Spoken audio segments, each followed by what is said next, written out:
नमस्कार दोस्तों, स्वागत है आप सभी लोगों का आपके अपने चैनल ट्रेडर्स डायरी में। दोस्तों, आज हम बात करने वाले हैं ईज़ माई ट्रिप के ऊपर कि आगे 10 साल के अंतराल यानी 10 साल के प्रोस्पेक्टस से अगर हम इस कंपनी को देखते हैं तो ये कंपनी आगे 10 साल में कहाँ होने वाली है। तो आज हम बात करेंगे कि क्या ये कंपनी आगे चलकर एक बहुत बड़ी कंपनी बन सकती है या नहीं, क्योंकि आज बजिंग है क्योंकि इसका जो बिजनेस है वो एक ऑनलाइन प्लेटफॉर्म पर ये काम करते हैं। तो क्या है कि ऑनलाइन जो भी बिजनेस है वो हमारे इंडियन स्टॉक एक्सचेंजेस पर बहुत कम लिस्टेड कंपनियां हैं। तो मतलब जो कंपनी कम है तो इनकी यहाँ पर मोनोपोली यहाँ पर देखने को मिल रही है, क्योंकि ऐसी कंपनियाँ बहुत कम है। आप जस्ट डायल देख लीजिए। आप जो है जोमेटो की कंपनी है जो 5,000 पे चल रहा है।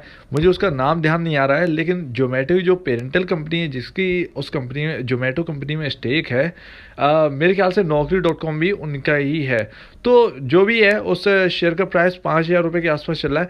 तो दोस्तों, अगर हम देखें तो दो या तीन ही कंपनी हैं इनके अलावा जो कि मार्केट में लिस्ट हैं, जो कि ऑनलाइन प्लेटफॉर्म पर ये अपना बिजनेस चलाती है। लाइक गूगल, तो सारा काम इनका ऑनलाइन बेस्ड है। तो ऐसी कंपनियां हम लोग को तलाश रहती हैं और इंडियन इन्वेस्टर ऐसी कंपनियों के लिए काफ़ी ज़्यादा आगे बढ़ रहे हैं खरीदने के लिए, ताकि शेयर खरीद के रख कर मुनाफा कमाया जा सके। जैसे कि अमेरिका में आप देख रहे हैं कि नास्डाक और डाउ जोन्स पर भरमार ऐसी कंपनियां हैं।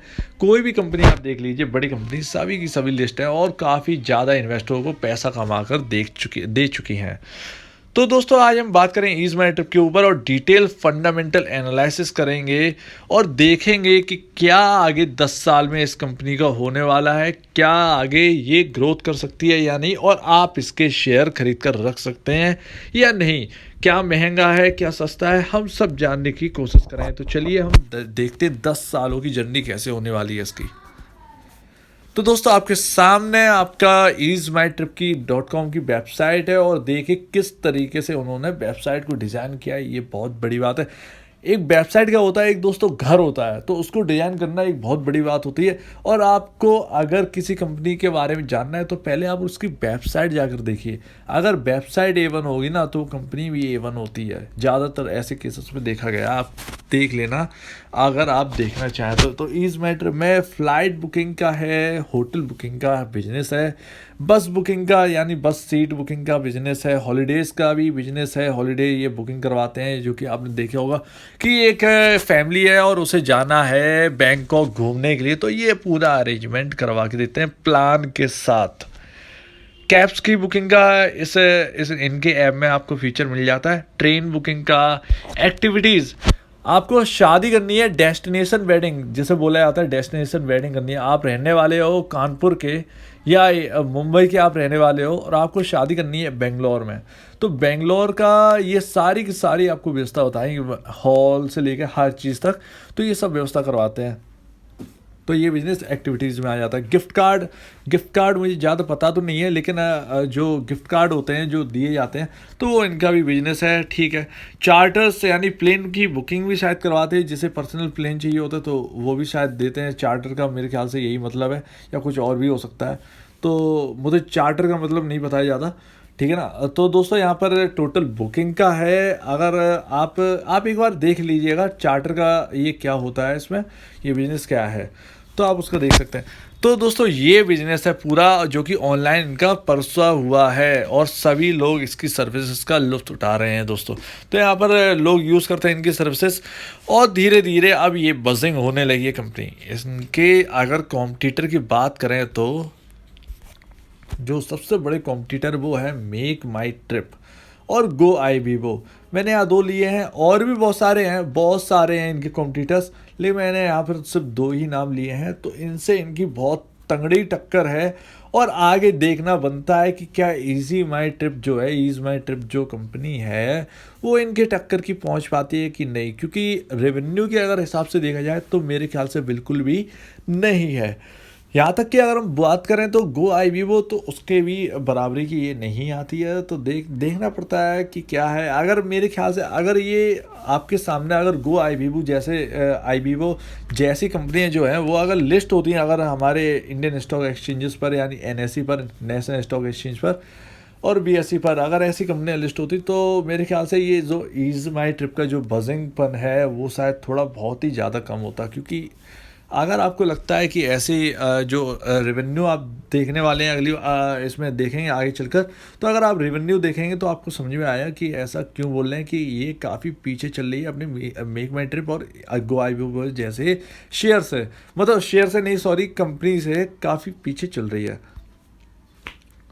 तो आपके सामने मैंने खजाना रख दिया और खजाना है फंडामेंटल जो कि फाइनेंशियल इंडिकेटर उसका पार्ट है, और आपके सामने रखा हुआ है मार्केट कैप। तो 2084 करोड़ का मार्केट कैप है, 3.04 का ईपीएस है, यानी कंपनी आपको कमा के दे रही है, कंपनी आपको पर शेयर 3 रुपये कमा के दे रही है। तो आप ये ध्यान रखिएगा, ये लॉसेस में नहीं है। पी रेशियो क्या है 63.21। इंडस्ट्री पी क्या है 40 के आसपास इंडस्ट्री पी होगा, 63 ये चल रहे हैं, तो ज़्यादा महंगे नहीं है, थोड़े से महंगे हैं लेकिन ज़्यादा नहीं है। बुक वैल्यू पर शेयर क्या है 55.76। तो आपको मैं हर वीडियो में बोलता हूं दोस्तों कि जो बुक वैल्यू पर शेयर है वो जो स्टॉक का जो है ना फंडामेंटली जो है वो अगर आप उसे जांचें तो उसके हिसाब से जो प्राइस एक तय होती है। आपने फंडामेंटल पढ़े और उसके हिसाब से जो प्राइस निकल रही है उसे कहते हैं बुक वैल्यू पर शेयर।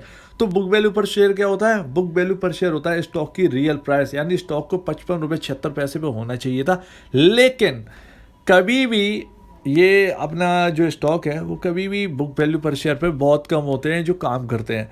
तो दोस्तों यहाँ पर काम नहीं कर रहा है, बुक वैल्यू पर शेयर से ऊपर है तो थोड़ा सा महंगा है। और जहाँ तक है अभी की बात करें तो यार ये स्टॉक थोड़ा सा नीचे आ सकता है, थोड़ी सी इसमें प्रॉफिट बुकिंग भी चल सकती है। बाकी अगर बात करें तो बुक वैल्यू पर शेयर के अगर हम बात करेंगे तो ये बुक वैल्यू पर शेयर से मतलब अपना जो बुक वैल्यू पर शेयर से जो आज का करंट का भाव चल रहा है शेयर का वो 3 टाइम्स ऊपर चल रहा है। तो साढ़े तीन अगर मान लें तो 3.5 गुना ऊपर चल रहा है अपने बुक वैल्यू पर शेयर से। तो ठीक है, लेकिन यहाँ पर अगर ये स्टॉक अपना 1.5 गुना के आसपास होता तो काफ़ी अच्छा होता, क्योंकि बुक वैल्यू पर शेयर से अगर 1.5 गुना अगर ऊपर होता तो बहुत ही बेहतरीन, बहुत ही अच्छा लगता ये शेयर खरीदने में। अब नंबर ऑफ शेयर क्या है 10.86 करोड़, यानी 10,86,00,000 शेयर्स इस कंपनी ने इशू कराए हैं एनएसई पर, और फेस वैल्यू क्या है 2 है। तो यहाँ पर मैं आपको बताना चाहता हूँ फेस वैल्यू 10 नहीं है और फेस वैल्यू 2 है। तो यहाँ पर जब भी एक स्प्लिट होने की बात करेंगे तो सिर्फ एक बार ही ये शेयर स्प्लिट हो सकता है, यानी एक शेयर के 2 शेयर बन सकते हैं, बस एक बार ही हो सकते हैं, बाकी बोनस चाहे जितना दे सकते हैं। आपके सामने रखा है बैलेंस शीट, और बैलेंस शीट में है आपका असेट एंड लायबिलिटीज। तो दोस्तों असेट्स है इनके पास 286 करोड़ का, और 2020 मार्च की बात करें 2021 मार्च का आने वाला है, यानी 1-1.5 महीने के अंदर अंदर इसके रिजल्ट आ जाएंगे, तो हम उस पर भी बात करेंगे बहुत ही अच्छे से। तो यहाँ पर जो असेट्स है वो अभी इनके पास 286.82 करोड़ रुपए के इनके पास असेट है, खुद के असेट्स हैं।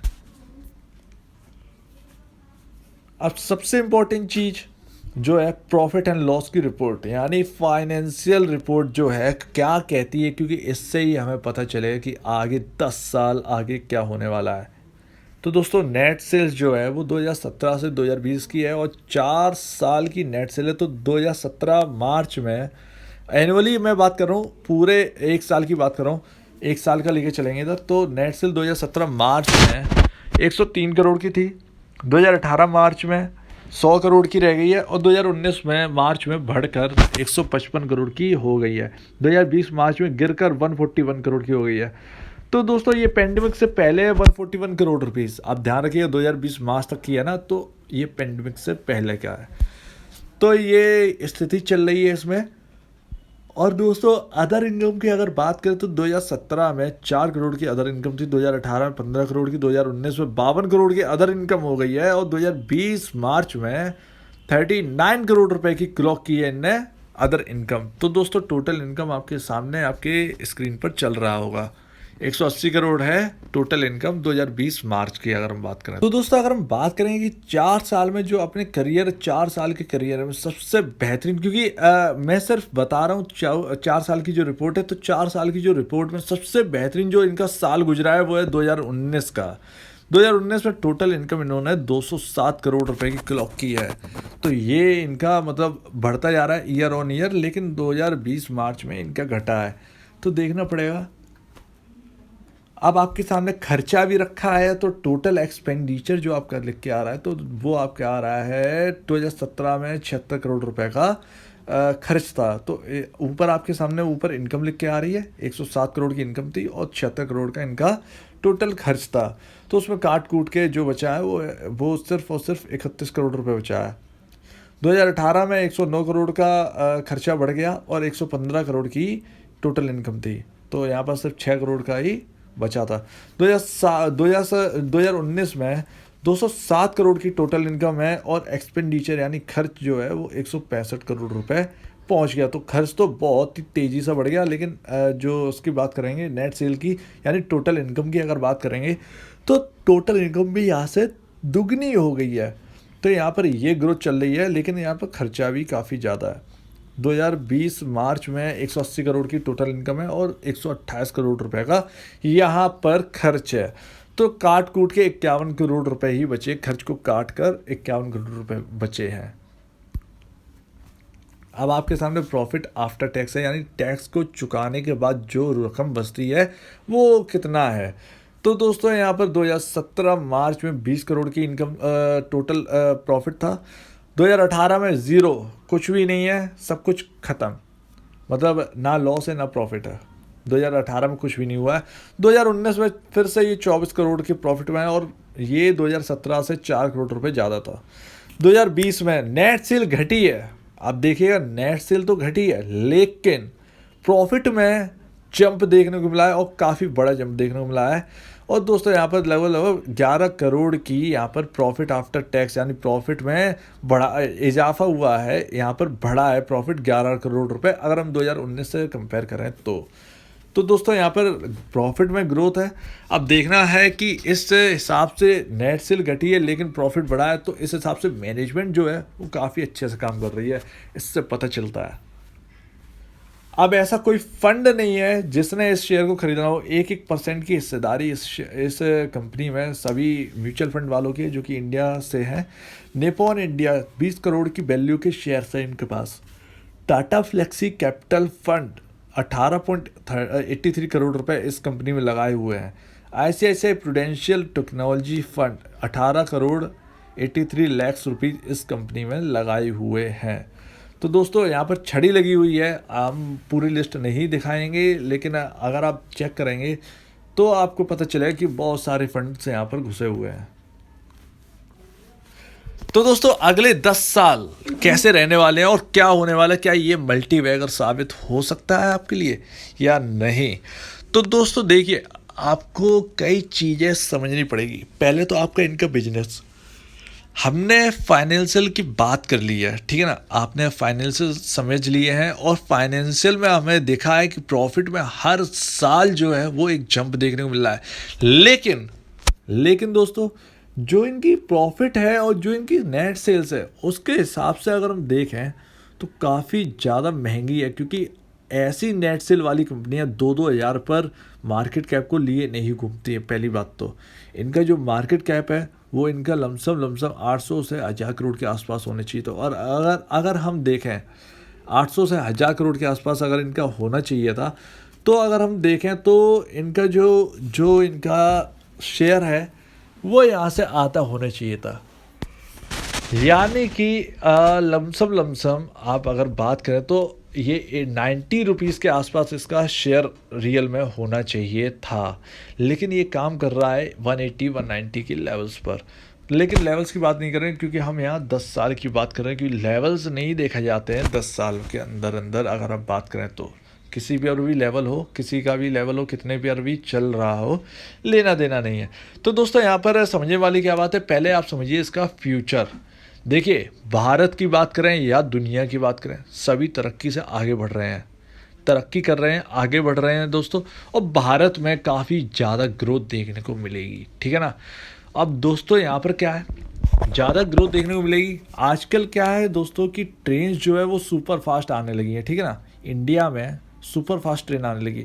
अब यहाँ पर वर्कलोड भी बढ़ने वाला है, बहुत सारी कंपनियाँ स्टार्ट होने वाली हैं इंडिया के अंदर, काफ़ी ज़्यादा एम्प्लॉयमेंट जो है वो यहाँ पर पैदा होने वाला है, ठीक है ना।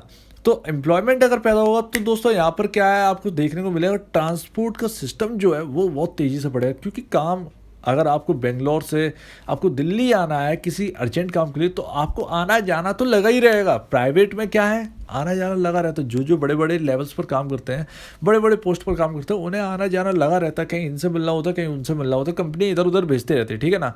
तो भारत में क्या है, ट्रांसपोर्ट बढ़ने वाला है। और साफ सी बात है, ये फ़्लाइट बुकिंग करवाते हैं, तो फ़्लाइट अगर बुकिंग करवाते हैं तो दोस्तों, अगर फ़्लाइट का चलन बढ़ता है तेज़ी से, ट्रेन का बढ़े, फ़्लाइट का बढ़े, किसी भी चीज़ का, एक चीज़ का तो बढ़ना है ही, ठीक है ना। तो अगर एक चीज़ का बढ़ता है तो इनकी जो नेट सेल है उसमें भी ग्रोथ देखने को मिलेगी। क्योंकि ये कोई पीछे थोड़ी है मेक माई ट्रिप से। मेक माई ट्रिप अगर हम बात करें तो होटल और ठीक है एयरलाइन में ज़्यादा है, लेकिन पकड़ बनाने पर होती है। ईज़ माई ट्रिप कोशिश कर रही है कि उस लेवल पर पहुंच सके जिस लेवल पर मेक माई ट्रिप अभी चल रहा है। तो दोस्तों, कंपनी में अगर मैनेजमेंट में दम है, जो कि है, तो वो आगे ले जाने की कोशिश करेंगी।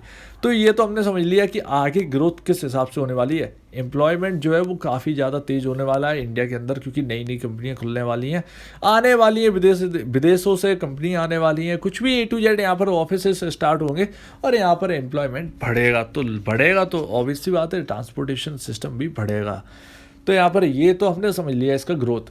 अब हमारा आगे चलकर ट्रांसपोर्टेशन सिस्टम जो है वो चेंज होने वाला है। जैसा आप देख रहे हैं, हमारे यहाँ ट्रेन चलती थी, ठीक है, बुलेट ट्रेन पूरी दुनिया में आ गई, लेकिन हमारे यहाँ देर में आ रही है, देर से सही लेकिन आ रही है, बुलेट ट्रेन आ रही है। फिर उसके बाद कुछ और भी आएगा।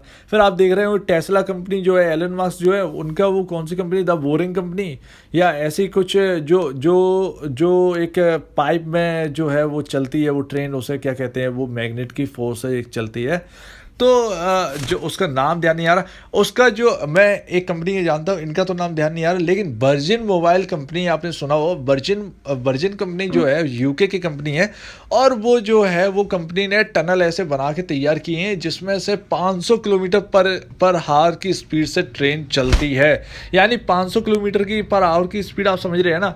यानी अगर आप 1000 किलोमीटर दूर हैं, यानी मुंबई से आप कहीं 1000 किलोमीटर दूर हैं, तो आपको सिर्फ 2 घंटे लगने वाले हैं अपने घर मुंबई पहुंचने में। तो यहाँ पर क्या है, बेनिफिट क्या है, आप समझ रहे हैं। ट्रांसपोर्ट सिस्टम जो है वो काफ़ी मजबूत होने वाला है। अगर 2 घंटे में 1000 किलोमीटर का सफ़र तय होता है, ठीक है ना, 2000 किलोमीटर का अगर सफ़र तय होता है, तो दोस्तों ऐसा कोई बंदा नहीं होगा, जो कि हम देखते हैं काफ़ी ज़्यादा कि हमें अपना घर छोड़कर, यानी मुंबई की बात नहीं कर रहे हैं, मुंबई दिल्ली ऐसी जगह की बात नहीं कर रहे, जो कि इनसे अदर सिटी हैं, तो उन्हें अपना घर छोड़कर दूसरे स्टेट या दूसरे सिटीज़ में वर्क करना पड़ता है, जिसकी वजह से रोज़ आना जाना पॉसिबल नहीं है। अगर ऐसी सुविधा आती है, जो कि ट्रेन की हम बात कर रहे हैं, मैं नाम भूल गया हूँ, आपको नाम बताना चाह रहा था, वो ट्रेन का जो नाम कुछ भी ए टू जेड कुछ भी हो, ठीक है ना, वो ट्रेन अगर 500 किलोमीटर पर आवर की स्पीड से चलती है, तो आना जाना इतना ज़्यादा बढ़ जाएगा ना कि अभी काम किया, 7 बजे ख़त्म हुए, 9 बजे अपने मुंबई पहुंच गए। ऑब्वियस सी बात है, 1000 किलोमीटर दूर थे, 1000 किलोमीटर दूर काम कर रहे हैं, 2 घंटे में मुंबई पहुंच गए। तो ऐसा जो सिस्टम जो है ना, अगर आएगा ना, तो ट्रांसपोर्टेशन सिस्टम बढ़ेगा और उसकी इनसे नेट सेल्स बढ़ेगी, इन पर असर दिखाई देने वाला है, और ऐसा होने वाला तय है। क्योंकि इंडिया इतनी तेज़ी से ग्रोथ चल रहा है ना, इंडिया में इतनी पटरियाँ हैं जितना दुनिया में कहीं नहीं है, ठीक है ना। रेलवे सिस्टम हमारा इंडिया में बहुत ज़्यादा मजबूत है, भले ट्रेनें मजबूत ना हो, लेकिन रेलवे सिस्टम जो है वो काफ़ी ज़्यादा मजबूत है। तो मैं यहाँ पर सिर्फ रेलवे की बात करूँ। अब हम बात करते हैं फ़्लाइट की। देखिए, नई नई टेक्नोलॉजी आ रही है, ऊबर की आप देख रहे होंगे कि कोई फ्लाइंग टैक्सी आ रही है, तो ऐसी चीज़ें आ रही हैं, तो ऑब्वियस सी बात है इंडिया में भी आएंगी। और इंडिया में जो प्लेन का जो सिस्टम है, कहीं शायद ये भी बदल सके आगे 10 साल। अगर ऐसा रहा जैसा चाइना में बता रहे थे कि एक टनल बनाई जाएगी, जो कि यानी समुद्र के नीचे से होके जाएगी, जो कि अलग अलग देशों को जोड़ेगी, तो प्लेन का वो सिस्टम ख़त्म करने के चाह रहे हैं। चाइना वाले प्लेन का सिस्टम ख़त्म करने चाह रहे हैं, यानी चाइना से लंदन ट्रेन से आप सफ़र करेंगे। आप समझ रहे हैं ना, ट्रेन से सफ़र। तो ये चीज़ हमको समझ में आ रही है कि कितनी तेज़ी से जो वर्ल्ड में जो ट्रांसपोर्टेशन सिस्टम है वो बदल रहा है, और वो बदलेगा तो इनके पास पता नहीं क्या असर दिखने वाला है। लेकिन जैसा इजी माई ट्रिप है, मेक माई ट्रिप है, ये सारी कंपनियों के जो है काम पर असर डालेगा, और इनके जो इनकी जो ग्रोथ है उसमें असर डालेगा। तो इनकी ग्रोथ तो यहाँ से बढ़ने वाली तय है। तो आगे 10 साल का जो है वो ट्रांसपोर्टेशन सिस्टम जो है इंडिया का, वो एक जैसा नहीं रहने वाला, बदलने वाला है काफ़ी तेज़ी से। तो वो ट्रांसपोर्टेशन सिस्टम बदलेगा तो पूरा कंपनी बदलेगी, ऑब्वियस सी बात है। तो ये रहा फ्यूचर प्रोस्पेक्टस। तो ये है कि आगे क्या क्या संभावनाएं आ सकती हैं इस कंपनी में। तो आपने समझ लिया होगा कि आगे किस तरीके से ये दुनिया चेंज होने वाली है, ठीक है ना। ये ऐसा तो है नहीं कि डोमेस्टिक फ़्लाइट ही सिर्फ बुकिंग करवाते हो, इंटरनेशनल फ़्लाइट भी बुक करवाते हैं। तो आगे क्या ट्रांसपोर्ट सिस्टम जो है वो काफ़ी ज़्यादा चेंज होने वाला है, और पता नहीं किस तरीके से हम लोग आगे बढ़ने वाले। एआई वगैरह वगैरह, आर्टिफिशियल इंटेलिजेंस, रोबोटिक्स, सब कुछ आ रहा है। बस हमको देखना, ये हमको समय के साथ बदलना है। तो आगे 10 साल में कंपनी की तो ग्रोथ है, रिजल्ट ने दिखा दी कि ये हर साल ग्रोथ कर रहे हैं। अब 2021 का जो 1.5 महीने के अंदर अंदर रिजल्ट आने वाला है उसको देखना बहुत ज़रूरी है।